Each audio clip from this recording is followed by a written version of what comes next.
Hello students, a very good morning to all. हम लोग पढ़ने जा रहे हैं क्लास 8 का चैप्टर नंबर 8। इसमें क्या है? Educating. The chapter name is educating and civilising the people. The new education system. अगर हम बात करें कि द न्यू एजुकेशन सिस्टम ये क्या था, न्यू एजुकेशन सिस्टम में अगर हम देखें तो the educational system which the British introduced in India. ऐसा एजुकेशन सिस्टम जिसको ब्रिटिश ने इंट्रोड्यूस कराया इंडिया में, उसको हम न्यू एजुकेशनल सिस्टम कहते हैं। ठीक है, अब इसमें क्या है? इसमें under this system emphasis was laid on the teaching of English language and literature and the study of Indian languages was generally neglected. ठीक है, मतलब इंडियन जो लैंग्वेजेस थी उसको नेग्लेक्ट किया जाने लगा और इंग्लिश को इंट्रोड्यूस किया कराया गया। Moreover, modern education was based on logic and scientific research rather than on faith and ritualism. New schools, colleges, and universities were opened for the spread of the English language and literature. Fixed syllabi were formed and more attention began to be given to technical education. है ना? अब अगर हम बात करें causes और objectives for the introduction of new education system और modern education, तो ये क्या है? अगर हम इसमें देखें तो सबसे पहले हम देखेंगे कि the English introduce the new education system और modern education in India to fulfil their various objectives. उसमें पहला क्या है? अपनी मतलब इन सब बातों को वो फुलफिल करने के लिए उन्होंने ऐसा न्यू एजुकेशन सिस्टम को उन्होंने लागू किया था, जिसमें से कि हमारा पहली हेडिंग है to reduce the expenditure on administration. क्या जो है एडमिनिस्ट्रेशन पे जो एक्सपेंडिचर था उसको रिड्यूस करने के लिए। Means the English introduced modern education in India with the object of reducing the expenditure incurred on administration. This demand could be met only by employing the educated Indians who could prove far less expensive than the Europeans. Second heading है हमारी the to encourage the study of English language, है ना?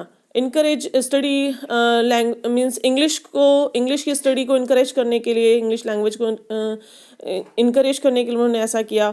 The English were now the masters of India and like all masters alien rulers, they too wished that the people under their rule should learn their language which they must use in communicating with them.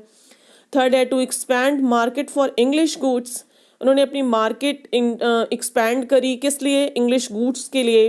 English वस्तु मतलब जो वस्तुएं थी बाहर की उसको use के लिए। The English capitalist thought that after learning the English language and acquiring western education the Indians would become semi English. According to Macaulay, the Indian would then remain Indians only in their color, while in their interest, ideas, morals and intelligence they would become English.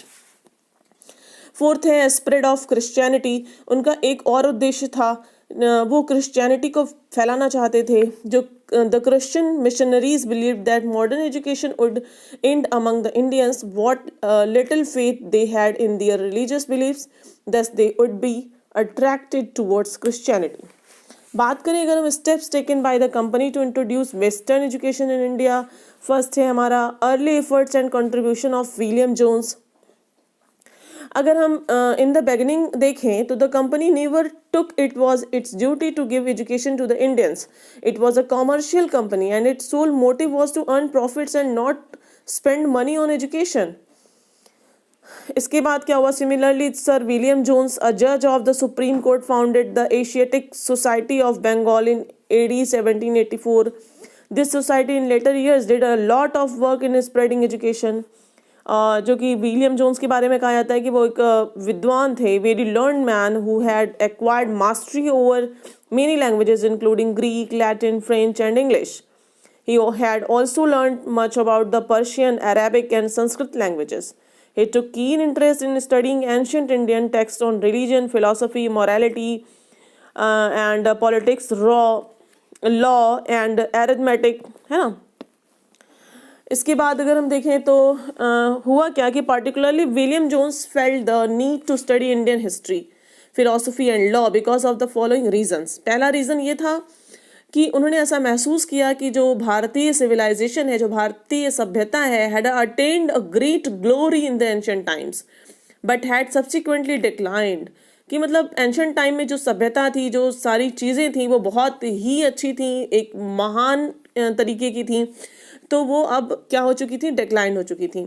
Second था, according to him if one has to understand India it would be quite necessary for him to discuss and study the sacred and legal text that were produced in India in ancient times.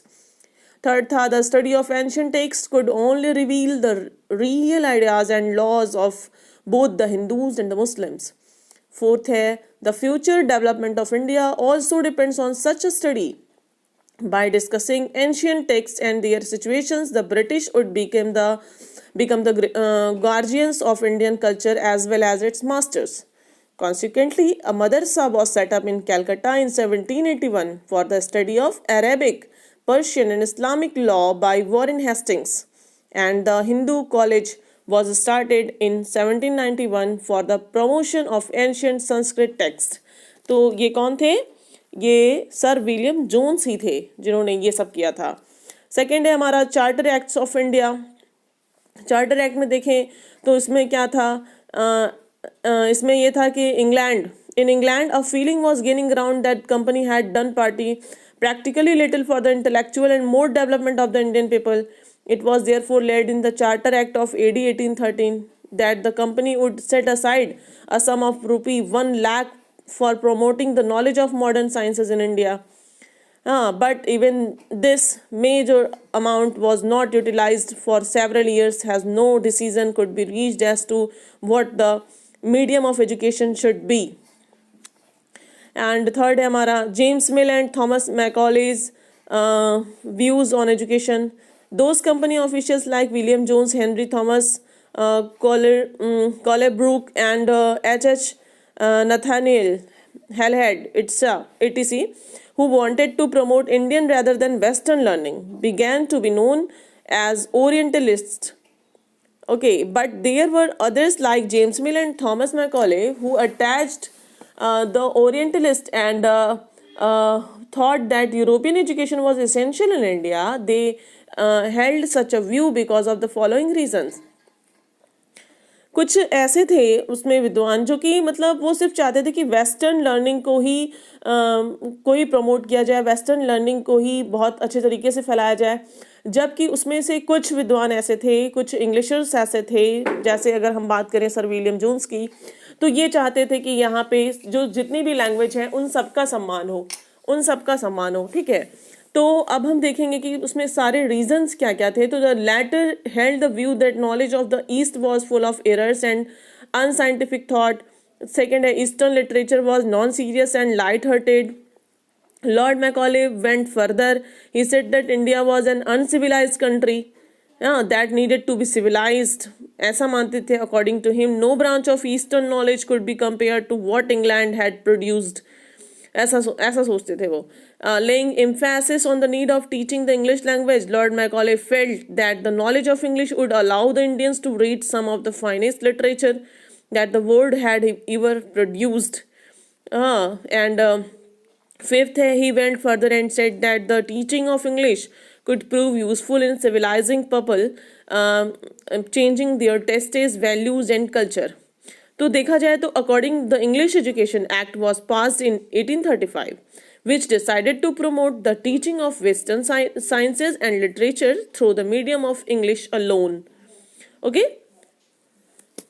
I think this topic is clear. If you have any doubt, any confusion, you can ask frankly to me. Clear? This is all about this video, and in the next video we will talk about Charles Wood Dispatch, है ना, drawbacks of the company system education. हम लोग इसके बारे में बात करेंगे. Okay? Thank you. Have a nice day.